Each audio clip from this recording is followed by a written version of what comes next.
What's up, everybody? Episode 44 of the Pitside podcast. Number keeps going up. We have a great episode for you this week. I will warn you now, this week has been one of the busiest weeks we've had, at least since the planning for this season with our special event we've got going on. So our guest that we expected to have on, Derek Miller, is currently, we're waiting to see if we're going to be able to get a hold of him or not. So if you're lucky, you'll get to see him here during this episode. If not, you'll catch him another episode, hopefully episode 45, 46.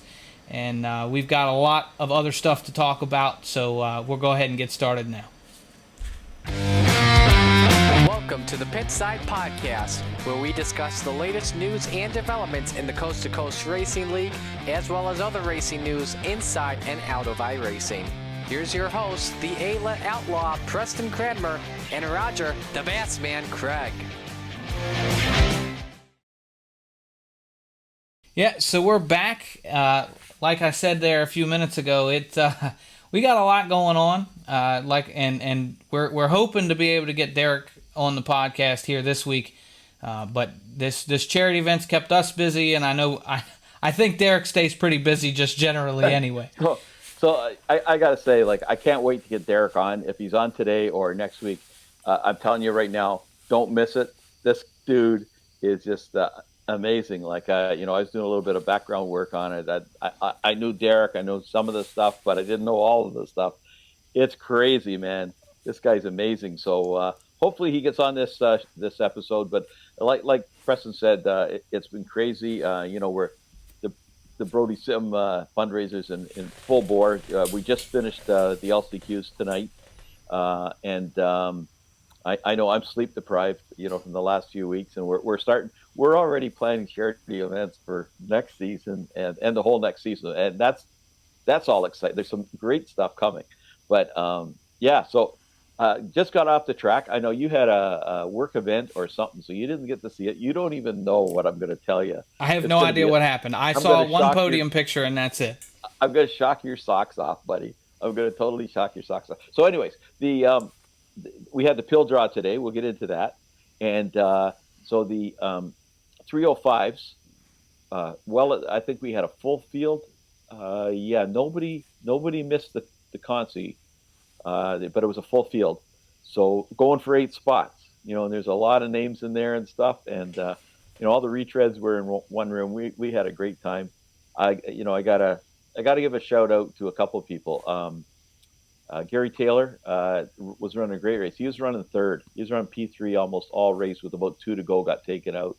I won't say who, but the person that did it was very apologetic. But and Gary took it. He took it well, but yeah, he missed it.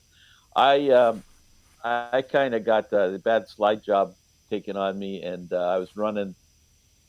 What was it? P9, P8? I was P8. I was in a transfer spot, and I'm not naming names, but anyways, I got a bad slide job done, and fell back, and I ended up P9. So I missed. And the funny thing was, there's mystery gifts for tonight. So, it wasn't published. I didn't want anybody to know, or they'd go for it. But it was like P9 would get the Alex Bergeron $25 gift certificate, right? Well, it was me. So I think I think we'll just have a draw for that next Monday.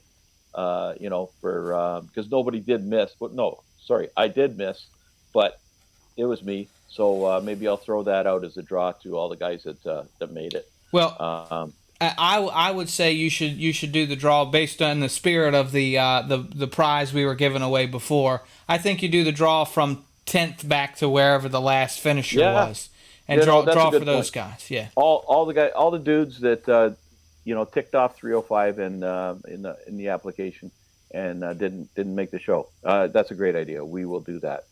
Pro late models. So anyways, the other one was, and I'll tell you, the room was on fire tonight. Bill Calder, who's he's struggling. He's getting better and better and better. So it comes out. There's only 20. How did it work now? Maybe it weren't 24 cars. Maybe there was only 17. I don't know. There's only 2 guys in the consolation. So that would tell me that there wasn't. Maybe there's 16 or 18. Anyways, it's the Consi. It's Calder and Stephen Goldner, right? Stephen, I think, wrecked or something, or he had a bad connection, so he has to go in the consi. It's him and Calder. So the race starts. Goldner takes off. The next thing you know, Calder's hanging with him, and Calder ran really nice lines, and the next thing you know, Calder passes him, and then nobody wanted to say too much. Everybody's kind of encouraging Bill, but we didn't want to throw him off his game because he's not losing control coming out of the turns or nothing. He's just running great lines. It's locked in. And anyways, he beat him. He beat him in the consi. The whole room erupted, right? Everybody was just celebrating. Bill was shaking. As he should be. Well, you know how that is when you have a big you're shaking. We got to the feature hit. He said, "I'm still shaking," So it was just an awesome moment, and anyway, so that made the night. So anyways, I missed. I'll have it published. Everybody will know by now who's all in the main event. But anyways, so then we go to the Pro Late Models, and I'm going to admit that. So I get in the session. 30-lap feature. 30-lap feature. Just checking. So I'm getting in that session to admit it. There's I think there's 9 in the room. Well, we knew like going for it. We knew the Pro Lates would be light. Yeah. We thought, and it's an LCQ. I mean, it's Yeah. So there's I think there was actually 6 eligible cars. The wheels start going. I don't drive Pro Late models. So I get. So Jeff's in the room. Jeff was hanging out, and Jeff Barker. And so I said, "Can you admin this?" And he said, "Yeah," because he's already in the show. Right. I said, "I'm going to run this. I'm in the show. I'm going to qualify." So that's the news, buddy. And you know what? Me and Nathan were in there. We're running, and we're trying to chase down Piercefield. And I didn't get lapped. I stayed with him. And anyway, I was running P5 with only a couple of laps to go. And you know how it is. I ran out of talent and finished P7. But I was chasing down Piercefield. It was wicked. So I've got a few ideas. I don't know if you want to talk about them online or you want me to wait till later. But I got a couple ideas about this. Well, let's talk about the ideas here in a few minutes, because I think we've got some announcements as it goes to what things we're going to do in our feature. So let's talk about those then. I want to get into some of the stuff that's going on outside of our league. There's been a bunch of it. Obviously, I know you saw it. The Knoxville Nationals this past week, Kyle Larson won, which, frankly, I maybe we don't need to talk about that because it's really not that big a surprise. But, the guy just keeps knocking off these huge wins. He goes out and he wins late models. I actually saw a clip the other day of when he was, I don't remember where he was, but I know Marty was interviewing him. Marty Sakala that does Monday nights. Yeah. And he asked him, he said, "So when are you coming to run big blocks?" And I'm like, that's a great question. I'm sure people probably wonder. He kind of gave I'd love to run big blocks, but I don't really have the chance, which, somebody will put him in a car if he wants. But yeah. Just like late models, same thing. But if he gets in a dirt mod and wins, people are gonna everybody loves Larson right now. But if he keeps doing this for a couple more years, people are gonna go nuts. It's gonna be the Jimmy Johnson effect all over again. They're gonna be changing rules and all kinds of stuff. Oh. He's the GOAT, man. Right now, he's the GOAT, man. He's just absolutely incredible. We said in our group thread that, he just, week after week, is solidifying himself as really, like our generation, my generation, he's going to be the best driver. He's winning NASCAR races, which, if you are a NASCAR purist, maybe that's all you care about, and you can make a case that there's somebody else out there. But when you look at general, your short track stuff, and he's running NASCAR, and he's winning there, and he's winning sprint car races and late model races. Who else is doing that? Nobody. Nobody can keep up with the kind of, even the schedule he's keeping at this point. Put him in an Indy car or maybe an F2 or something. I'd like to see it because the kid has so much skill, and he was a go-karter, so he knows how to turn right as well as left, and he's just amazing. I love Kyle Larson. I can't wish him enough.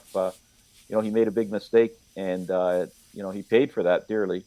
But I am just so happy. I know the dirt guys don't like it when he comes to town because they're all racing for second. But they'll tell you that. But it's still, he puts butts in the seats and money in the purse, so. He's good for the sport. That's for right. sure. Just, so that was amazing. So that was a high note.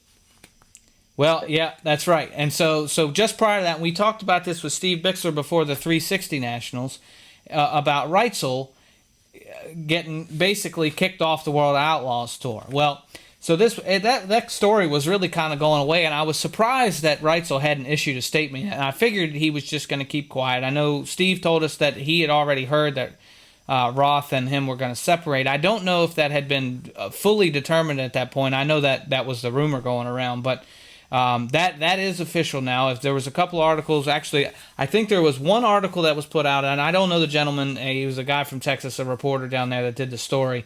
And I found it very interesting. Now, I don't personally have a whole lot. I'm not a big Reutzel fan, but I don't have any issue with him either. After, or at least prior to this, this kind of rubbed me the wrong way. And so I found it very interesting. I read the article as soon as it came out because I wanted to hear, how do you justify what you just did? That was my thing.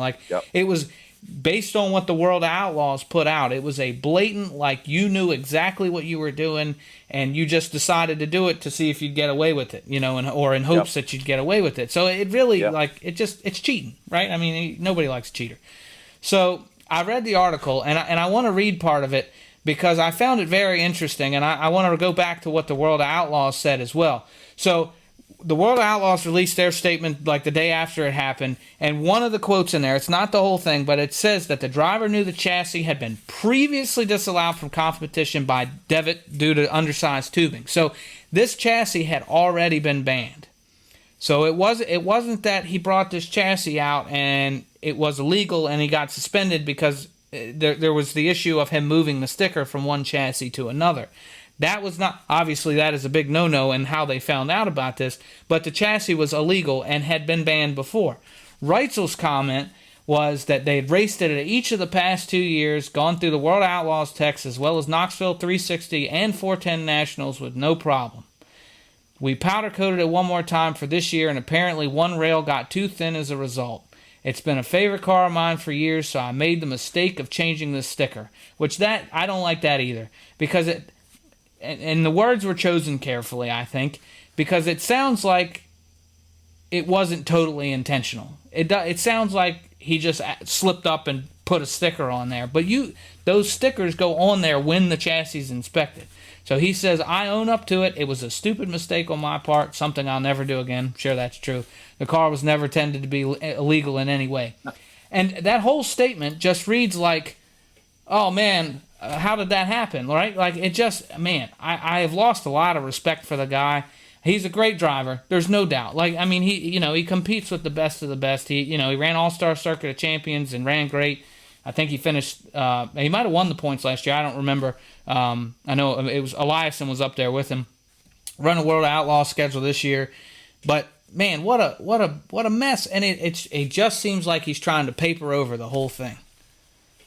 It's it's something a 5-year-old would say. When they're caught blatantly. No, I didn't do it. It wasn't me. Right. And speaking of 5-year-olds, moving along. Somebody else with a 5-year-old had issues with World of Outlaws. Yeah, and so this is the late model tour, and I know we were talking a little bit. Nathan Aldrich was real familiar with the situation. I know he follows the late models pretty well. And so Cade Dillard has been running the World Outlaws tour this whole season, and his daughter's first day of school is coming up, and so the World Outlaws late model tour, and it's something I meant to look up before we started, and I'm not sure if the Sprint Car Tour has the same rules or not. And it's something if somebody knows, comment or shoot me a PM or something, because I'm curious to find out. But you're only allowed to miss races for a certain reason. So if you miss a race for a reason that they don't, it's an excused absence. You remember those back when you were in high school, right? You have an unexcused or an excused absence. If you have an unexcused absence, then you get no point money at the end of the season. Doesn't matter where you finish. And I mean, I kind of get that. They don't want guys coming in to the big money shows, taking the money and then running, right? I get that a little bit. But this man's daughter, it's her first day of school, and he can't miss the race. That they determined, he went to them, met with them, and they determined that it was an unexcused absence. I'm using it. I've taken this jargon and applied it to the World Outlaws now. But and so now he had to decide whether he was going to stay on tour, miss his daughter's first day of school, and be able to make that points money at the end of the season, or just give it up. And he gave it up. And I you know what? Hats off to him. But shame on the World Outlaws.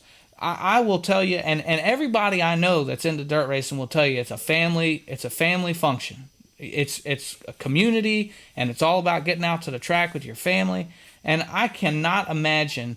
The only thing I can think that would cause them to meet with him and say you can't miss that race for that reason would be other competitors complained.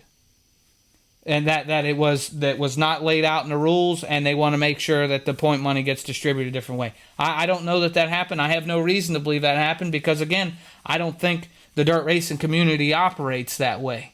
But it stunk. It stunk, And Cade's going to go out. He announced, he's going to run the big events that they want to run for the rest of the season, and that's great. He'll win some races, but still, shame on the World Outlaws.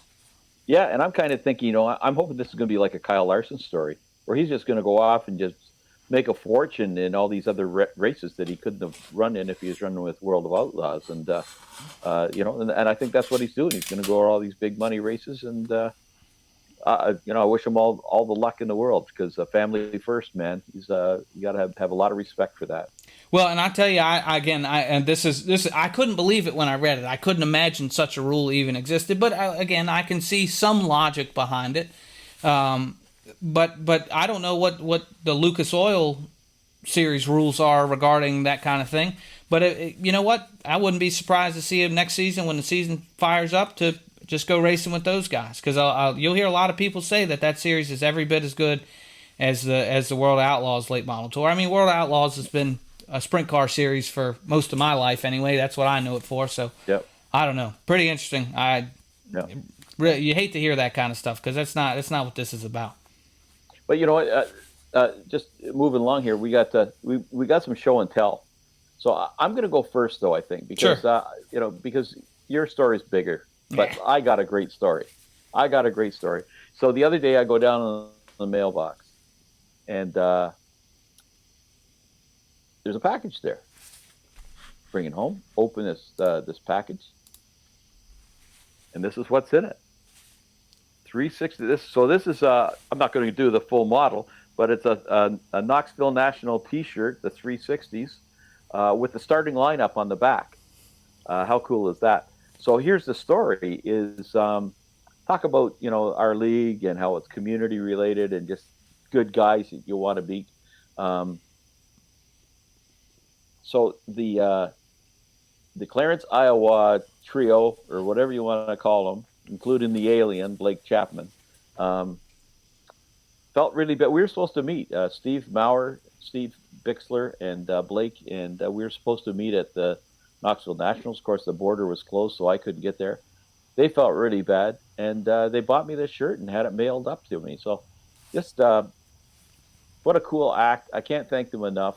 It really made my day, and they're the class guys that you think they are. It was just an awesome gesture on their part, and I can't thank them enough. It's super cool, man. It's just super cool. Yeah, that's awesome. And you know what? I know we've done some stuff like that too, and then we've had, like you're saying, stuff's been done for us like that, and it hammers home what we've done here and why we do it, really. I mean, that's what it's about. We get out and have a good time with one another. I will say, though, I think we probably ought to... I know the T-shirt wasn't, it wasn't terribly expensive, but we probably ought to keep an eye on the Clarence, Iowa budget to see if there were any unplanned expenditures. Yes. Could be a scandal, and it could hurt Bixler's re-election chances. I just got to say it. I got to say it now.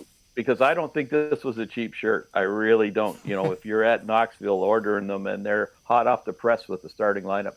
That's true. They did. So, I think Sony needs to look at the budget and see what the heck's going on. So you're going to get subpoenaed, Roger. Yeah. So that's my my show and tell.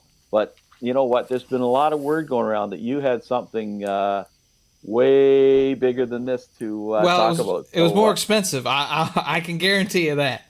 So yeah, it's been something I've been working on for a little while now, and actually Roger's been aware of it. It's wasn't something that was coming through yet. So I've had a couple fall through, but yeah, I am the proud new owner of a racing kart. So I'm real excited. I've wanted to go racing since I was a little boy, and Dad and I were looking at getting a street stock or something to go run at Saluda down the road here, Virginia Motor Speedway, if you're into the official name, and just never really seemed like an option. There were times where we found stuff that we might have been able to pull off, but then you got to put money, into setting it up and replacing stuff to make it legal for the track. Slide over where you're talking. Yeah. So we I told Penny Lee, I was like, you know what, I don't really care what it is. I want to race on dirt. That's a key point. So there's a track that's about 30 minutes from the house. It's the closest kind of anything we've got as far as racing goes, called Capital City Speedway. And I've been checking into that, reading the rules and everything, and started hunting around for karts, and finally found one from a guy that's about an hour and a half away. And last weekend, I went and took a look at it, and the guy was as nice as could be. His name's David Simmons. I don't know that anybody would know that name. I don't know really how he was involved in karting. I know he ran an outlaw track behind his shop. And so that was a pretty interesting trip. So Dad and I got up there. Man, what time did we get there? I guess it was about 10 in the morning. I figured we'd take a look at the kart. I wasn't set that was the one. I just wanted to go look at it, and I knew the guy knew his stuff. Like, he made that pretty clear when I was talking to him. So I figured, worst case scenario, I can pick the guy's brain a little bit. I know he had run at Capital City before, and so I had some questions about the way they did things. So I figured I could at least, get some answers there. And so I got up there, and he was as nice as could be. He just starts throwing stuff in. I got an extra bumper for you. I'll give you that. These are things that weren't listed in the original sale. Here's some extra clutches. He by the time I'm said and done, he mixed me tire prep, gave me the recipe for the tire prep he uses. I did find the engine that's on it is a methanol engine, which the class that I'm planning to run at Capital City is a Predator. It's a base class. I don't want to get into anything that's over the top. I need to get my feet, I need to dip my toe in before I jump in.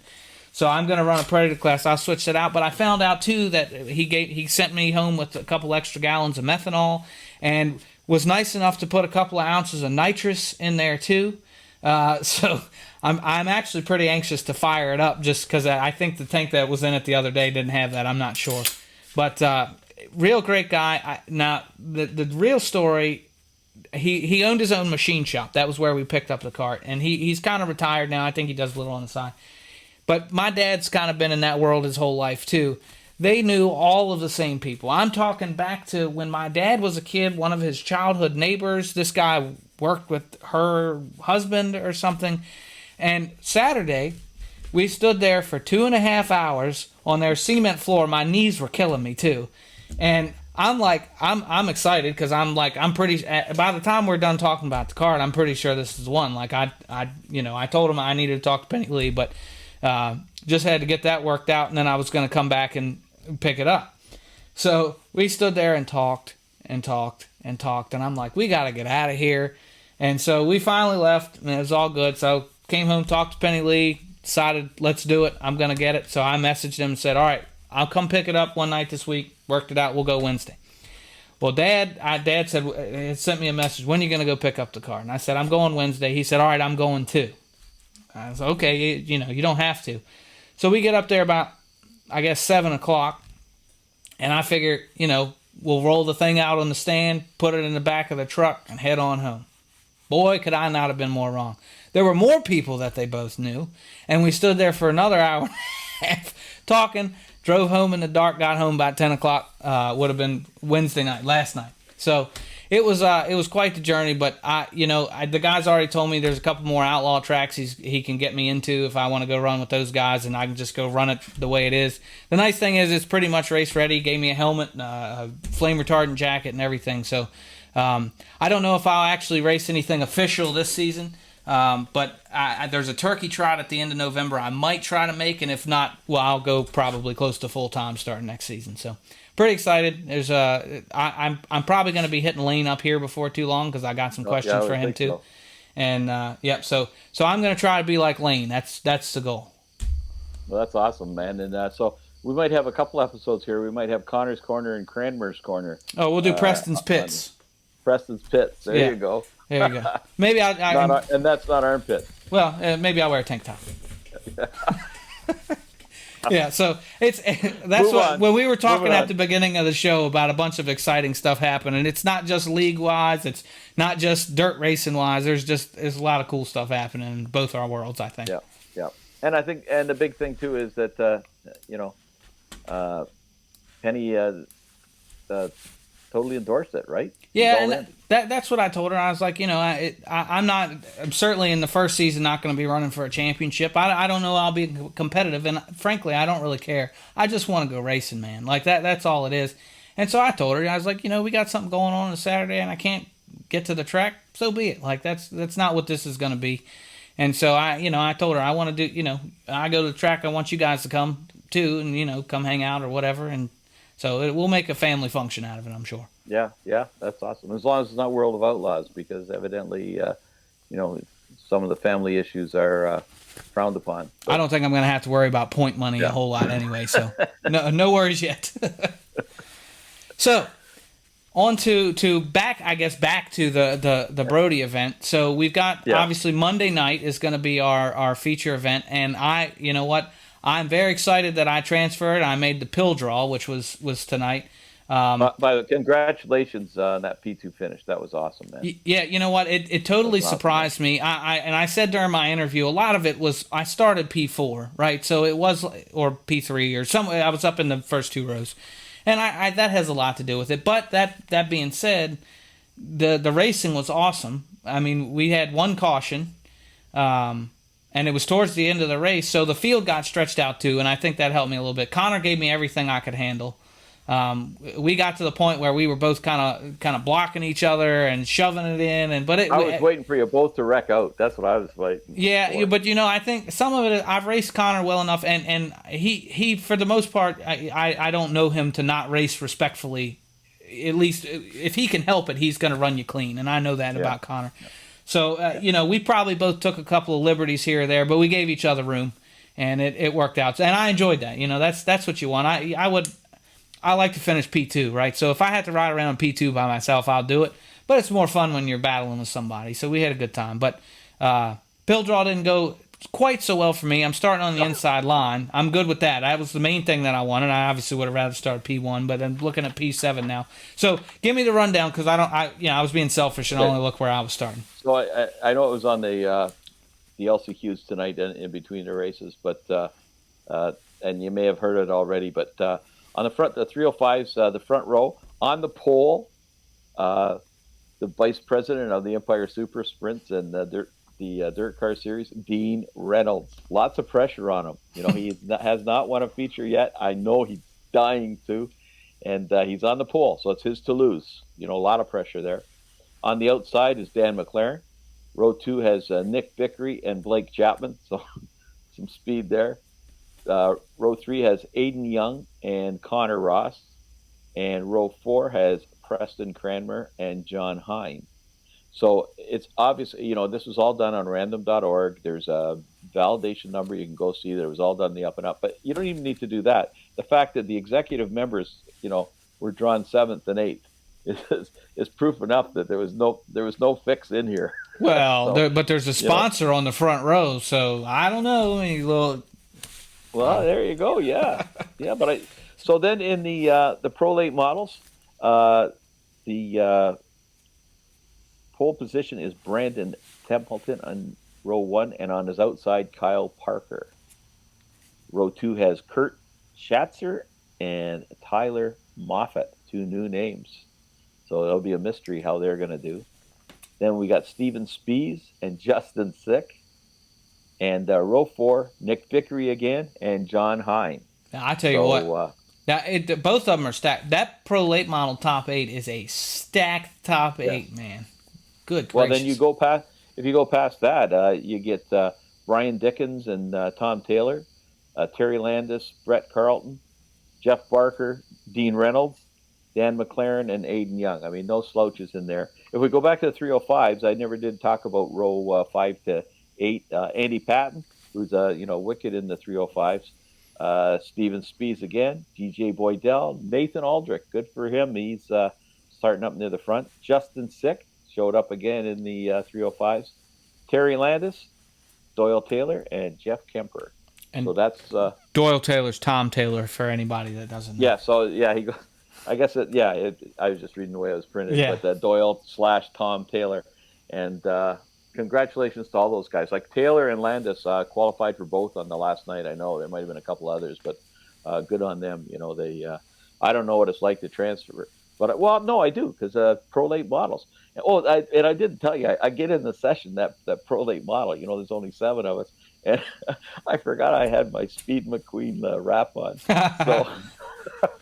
You mean Lightning McQueen? Sorry, yeah, Lightning McQueen.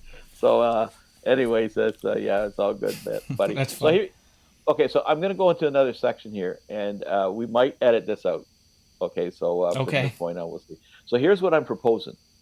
We only got 23 drivers in the Pro Late models, and I shouldn't even be in there. I don't want to cause a problem. I think we auction the last 2 spots off. It's in the spirit of this whole thing.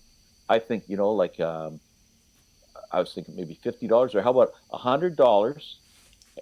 Include a T-shirt. Include a T-shirt. Let's do what you said. Let's auction it off. So start the bid, and then would be at least 50. Okay. Or do you start it at 75 and throw a shirt in?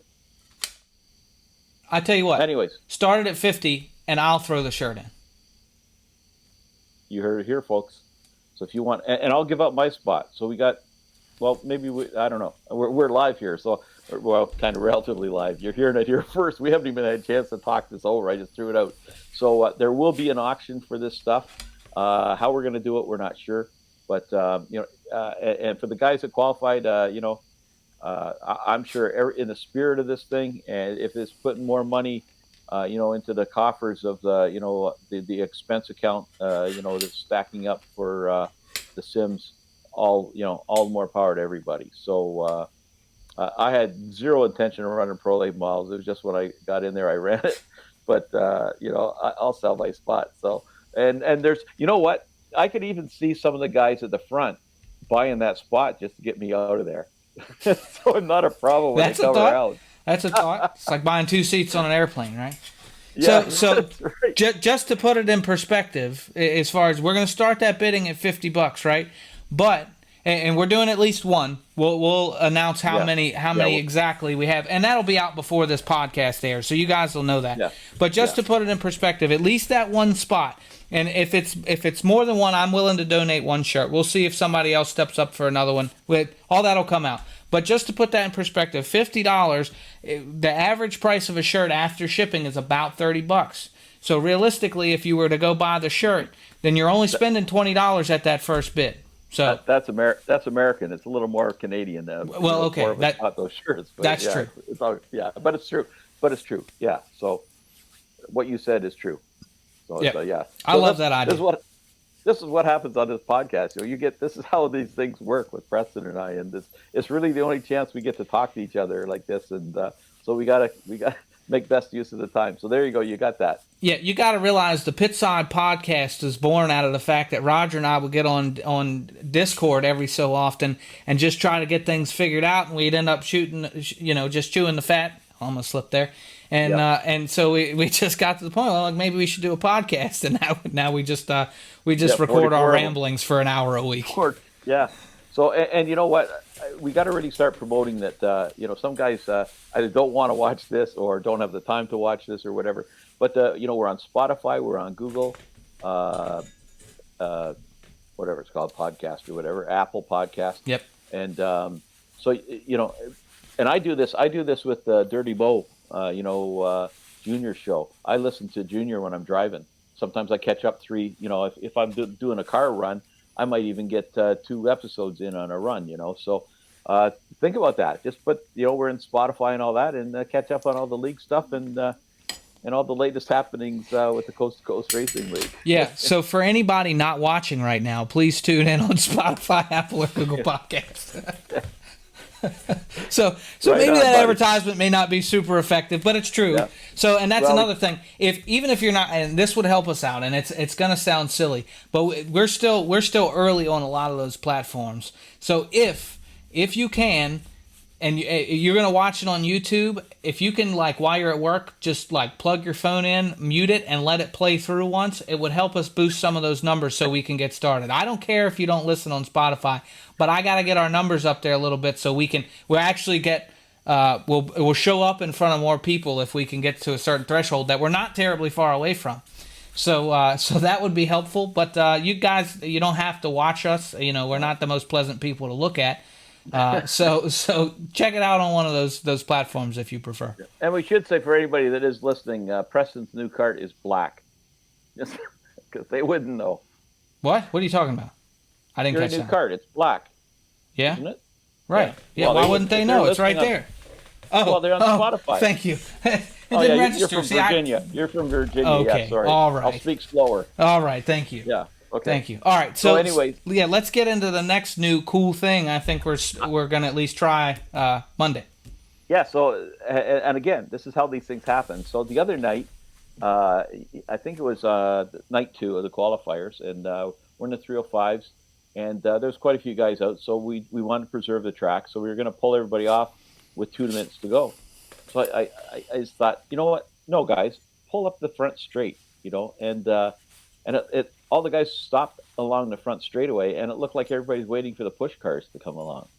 And then, or was that the first? That was night 1. So That was night that 1. was night 1. So then night 2, I thought, let's see if we can pull up, angle parking. You know how I know they do it this weekend for the Canadian Nationals and the Summer Nationals. They'll get all the cars out on the track before the race. They're all angle parked. The driver's out with the car, and they go down the lineup. Actually, they talk to each guy for a little bit. But so we told the guys, and this is just impromptu. Nobody was prepared for it. And I said, just go out there and park on an angle and follow the next guy, and then follow the next guy. And they were doing hot laps or warm ups, so it was kind of like you got to slow down and then come up and they did a fantastic job. So from that, I was laying in bed thinking about, I think this is going to be cool, man. So here's what we're going to do on Monday night. And I still got to talk to Marty about it, but I know Marty will be all in because that's the way Marty is. It's just a warm up, and then it's all pre-grid for Monday night. So the warm up, we'll run it, let them warm up for 5 or 10 minutes. But then what we're going to do is everybody get in the pits for the drivers' meeting. And as soon as the drivers' meeting is over, I'll be in the room with Marty, so I can coordinate. I'll be, on the mic in iRacing, and I can be hearing him at the same time, live, like no delay. And I'm going to send the cars out. Okay, whatever car number starting first, say, pull out, drive around the track. Dean Reynolds. And then pull, Dean Reynolds. See if you can do this, Dean. It's up to you. If you don't line up right, the whole thing's screwed up. So you come up, and I want it like a 45-degree angle, sort of, on the track. There's a picture in the form they got to fill out, which I'll get to. And as that driver is pulling out and driving around the track, Marty's going to say who it is, where they're from, what team they're on, and who their sponsors are. So there's a form to fill out, so everybody can fill that out ahead of time. I think it's going to be cool.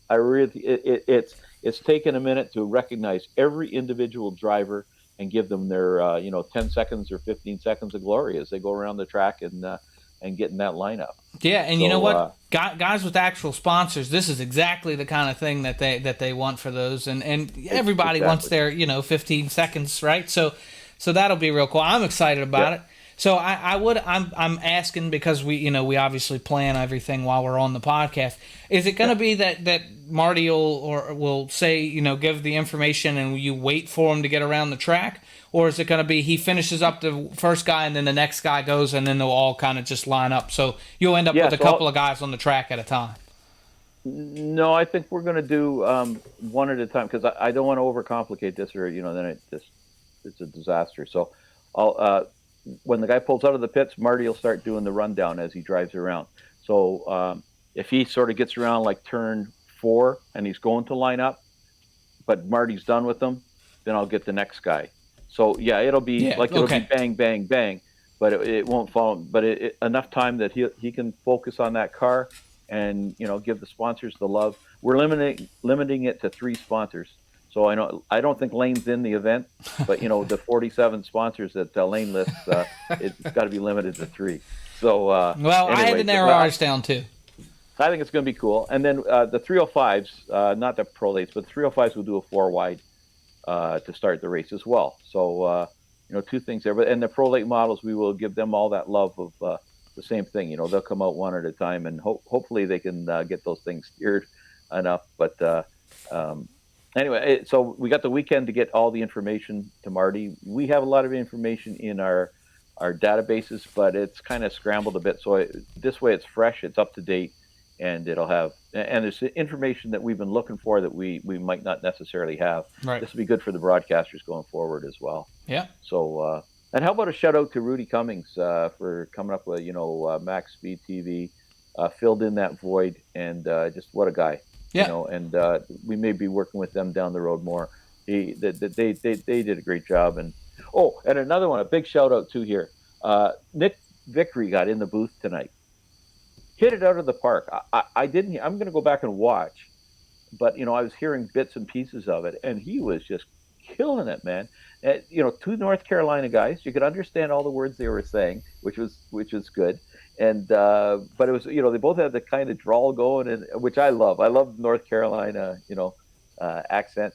And Nick was just did a great job. Not the same as Hein, different, but just as good. It's just it wasn't like a mimic thing. He was doing his own thing, and it was good. So way to go, Nick. You did a great job, buddy. That was just awesome.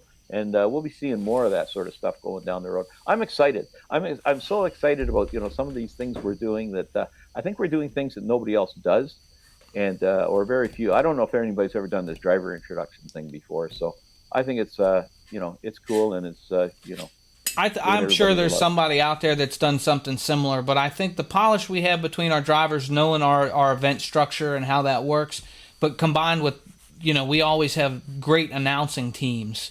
I think it will come off exceptionally professional, and I you know what, I'll be frank, I am looking forward to that part of it just as much as the actual race. I think it's just going to make it that it's, especially when we do these special events, it's about the spectacle, right? You want to make it just cool and interesting so people watching at home enjoy it. So I'm looking forward to that quite a bit. And I think that the one thing to add to that, it's not something we'll do every week. It's a special event type thing. But I don't know how many charity races this is, and we're going to have a real good number at the end of this, and we've raised probably close to $9,000, if not over $9,000 since we started.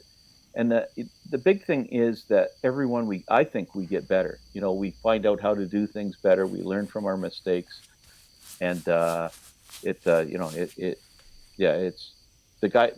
whole community's good. The sponsorship, I think we had 11 sponsors for this thing. Yeah. It's just unbelievable. And we have more money than we need for expenses. So that goes to Brody. It's a fabulous thing. Well, and you can't discount the number of drivers that go in and donate more than is required for them to come out and race too. So it's not just that they want to come out and race, which is great. It's for anybody that donated the 10, 15, or 20, whatever was required. That's great. We appreciate it, and that's perfectly okay.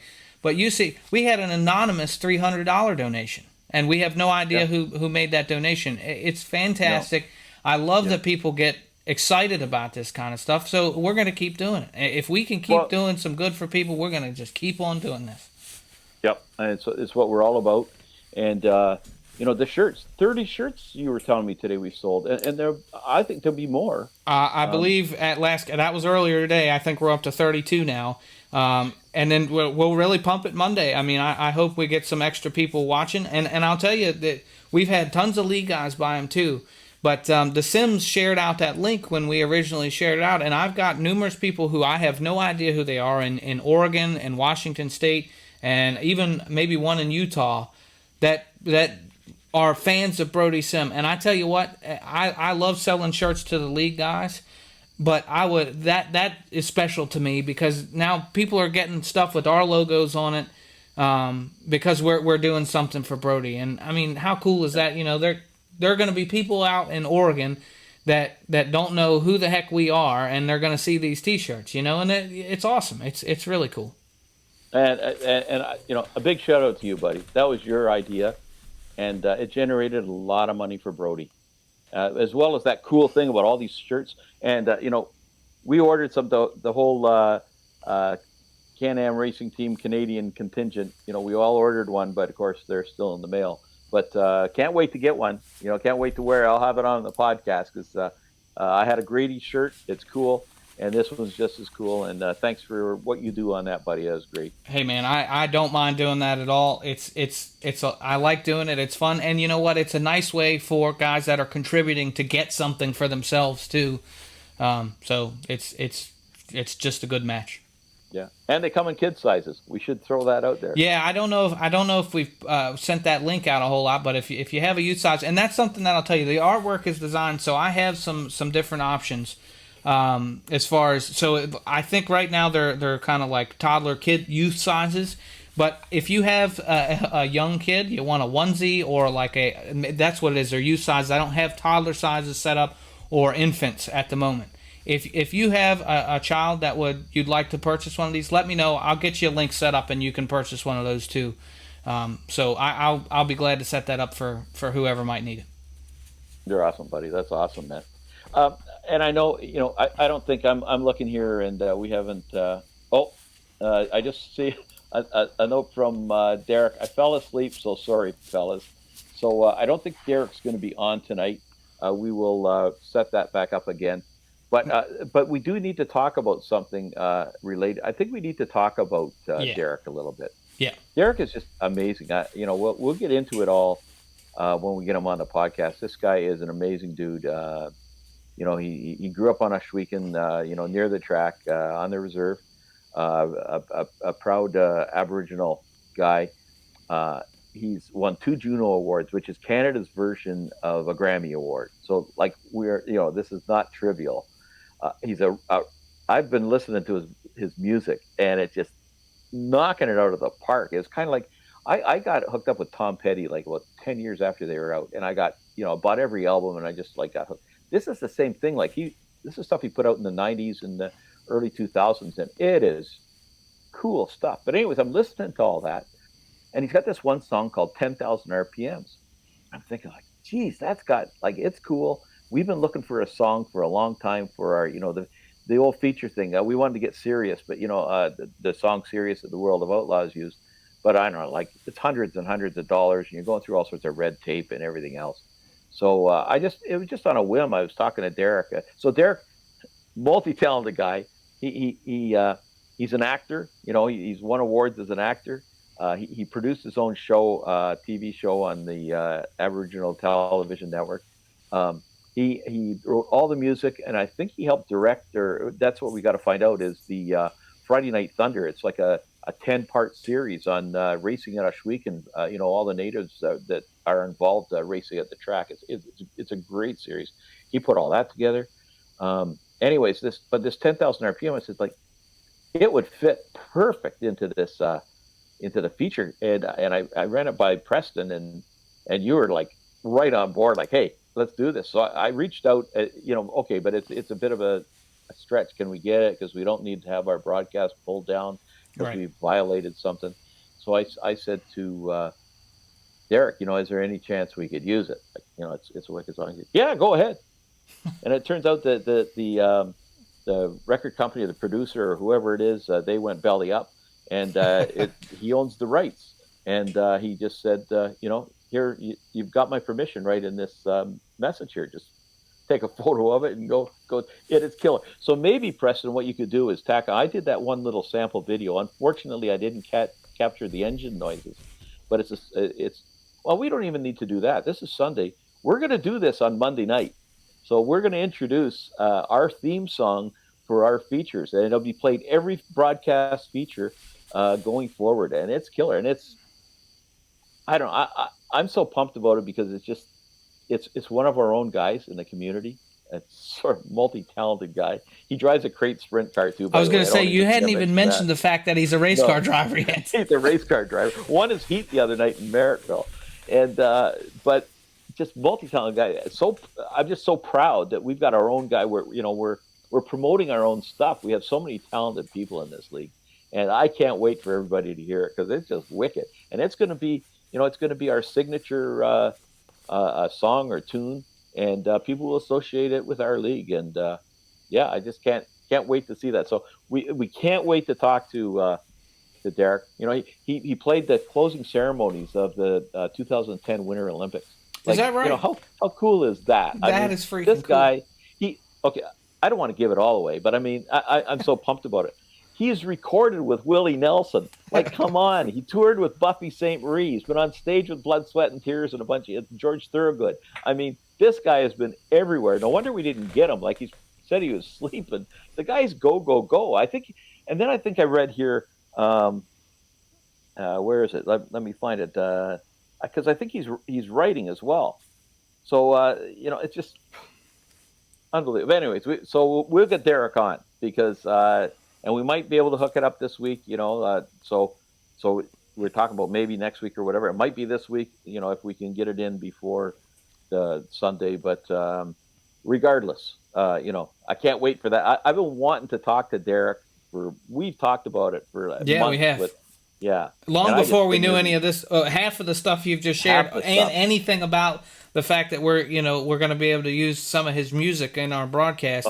Let me tell you, if you guys want to go look it up right now, feel free. It's a great pump up song. It is going to fit perfect. It's got a good long, kind of build up intro. It's perfect. It's what we've been kind of looking for the whole time, and it was right under our nose. Go out Spotify, 10,000 RPM, unbelievable. It's just. And he's got a ton of killer songs. Like, he won a couple of Juno Awards with a couple of them. But, I remember going to Ashweekon, and they used to talk about this guy. And I didn't really catch the name, but I knew he was like a TV star, musician guy. And I didn't pay, and I regret now I didn't pay more attention about all of that stuff. But it's Derek Miller. And the guy is just, go see some of the YouTube videos. This guy can rock. I mean, he is just. I love his music, man. It's rock. It's rock solid. So I can't wait to have him on. Well, and I'm going to suggest, and I think I can get the crowd behind me here. I think you guys ought to collaborate on a song. Maybe he'll do the guitars and stuff, and then you can sing. So I think we'll make that happen. If we need to fund something, I'm sure I can. Guys are really contributing to the charity stuff. I'm pretty sure I can get them on board with this too. So They might donate for me not to play. They might. You know what? That's a great incentive for our next charity event. If we get to a certain dollar figure, I think that should have to happen. You heard it here. It's official. We're going to do it. I didn't even admit it. I did a fundraiser, so I used to run fishing tournaments, and it was all for Sick Kids Hospital, right? We were trying to raise money. So these guys challenged me, and what can you say? It's for sick kids. And if they outfished me, I had to wear a dress. Oh, did you get outfished? I got outfished. So there's pictures somewhere. There are pictures out there of me wearing a dress. I'm not ashamed. I'm kind of proud in the way that I raised some money, but it was hundreds of dollars they paid, to get me to do that. So whatever. But so it's been done before. Just saying, Was that an ongoing thing? Was it every time you got outfished afterwards? Because I was going to say you owe Connor one. It was once in my lifetime. I'm telling you. It goes back to the muskie days. I was always casting, and the guys were trolling. I said, "Well, you might as well put a dress on if you're going to troll." So that's sort of where they're. Gotcha. So, anyways, it's all good. But hey, and the other thing too is, and we're going to do this. Here we are live again doing the strategy. It's Ladies' Night coming up. So as soon as Brody's over on Monday, it's Ladies' Night this Wednesday. We haven't really prepared.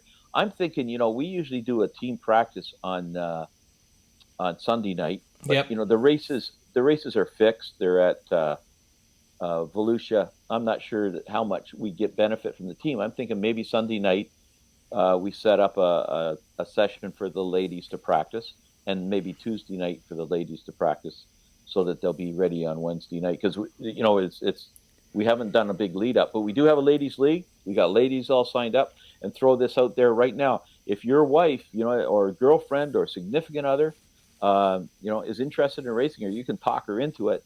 They're 305s that we run. We've got them cranked back to 90%, so they're a little more manageable. And the racing last season was awesome. Yeah, it did. It went really well, and I was impressed. I know Penny Lee. She ended up a little bit disappointed after winning the Tuesday night tune-up race last season, so I'm pretty sure she's going to be anxious to come back and redeem herself. Well, yeah, and I think there was an issue there, I think, if I remember correctly. There was an issue there, but it was not a real issue. I think no. So anyone that knows my dad and I will tell you that we're both like to stir the pot a little bit. And this one didn't happen to deal with me, but I'm pretty sure Dad was creating some controversy that didn't really exist. So the confrontation was not quite what you'd expect at your regular track, but it was not non-existent either. So anyway, nothing like your mother-in-law taking you out in turn 3 or whatever. I think the story was that happened in the opposite way. But the great thing was you had that one photo of the two. I can't remember if they were pointing their finger at each other or what it was. Yeah. That was entirely staged, just so everyone knows. Yeah. So that's coming up. Then the following week is championship week. There is only one more Monday night, so it's championship night. And just a reminder, you want to focus on your ILs, whether it's you want to move up or you want to just stay in the division you're in because you don't want to move down. So, it may be too late for some, but you want to really be careful with those ILs. So, good luck to everybody on that. So. Yep.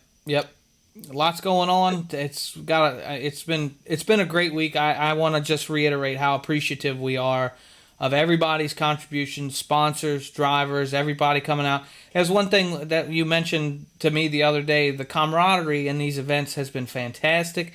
There's been a couple of minor incidents here or there, but tempers cooled quickly, I would say, and it's been a lot of fun. I think this has probably been. Now I only ran Monday, but it was one of the more fun races I've run in a while. Everybody's goofing around and joking, and it's what I remember our league used to be, so we're kind of getting back to that, and I think we've got a good strategy that we talked about a couple of weeks ago to make sure we continue down this road. Well, and another one too. I'm just so proud of like you and I came up with a concept for the league, but it's the guys that have made it. It just they fulfilled it. It's just awesome. But the other night in the Pro Late Models. The night 2, I mistakenly set the race. Thank God Joe noticed it for 75 laps. Oh God, okay. Now what are we going to do now? So here's what happens. So it's going to be. So what we'll do is that we'll go to 31 laps, and I'll throw a caution when the last car goes across. Its caution laps don't count, so it'll keep track of everybody's position. Just don't cross the finish line again. That sounds pretty good. It sounds like it should work. So then. What happens is, lap 29, somebody, I won't name the name, caused the caution on lap 20. So it's like 2 to go. So, but when they restart, it's going to be lap 30 as soon as soon as they start is lap 30. So it's going to be a green-white checker. So I told, okay, it's going to be lap 32, not lap 31. And I turned chat back on. Everybody, I was worried about it getting chaotic. Thank God Dean Reynolds reminded me it should be single file restart. We're on double file. I couldn't change it at that point. I said to the drivers, okay, iRacing tells you who to be behind. Everybody did it. So, the key is, I'm long-winded here maybe, but everybody cooperated. So we went to lap 32, wait for the last car, called a caution. Nobody went past it. I checked the results afterwards. They were like dead on. Everybody did the same number of laps. And then you went and the old-fashioned way, manually verified, and it matched up.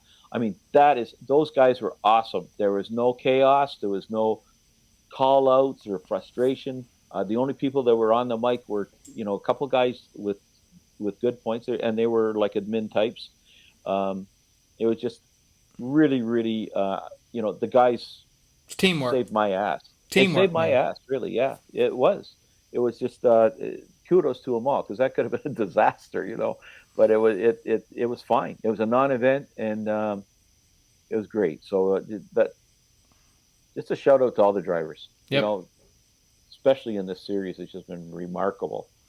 Yeah, so, and I think everybody's kept a good headspace about why we're doing what we're doing, and it's been awesome, and so we got one more finale, here on Monday. I think it's going to be, if the racing that we've had up to the first 3 nights of racing, well, I've only seen 2, but if it's any indication of what we get Monday, you guys are not going to want to miss it. It's going to be great racing. We're liable to go flag to flag again. It's happened already once, and another race, or maybe 2 other races, went single caution. So it'll be a fun one. I think in 6 races we've had like maybe 6 to 7 cautions total. Yeah, like one went one at least, maybe 2 went caution free, and the others, there's never been more, I think, than 2 cautions. Absolutely amazing. All the right guys are in here running. It's been a pleasure for sure. Yep.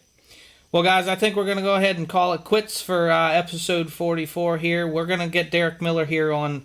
It's still not impossible that you're going to see him here in just a second. But if not, we appreciate you watching as always, and we'll see you back here again next week for episode 45. Thanks, guys. Take care. Be safe.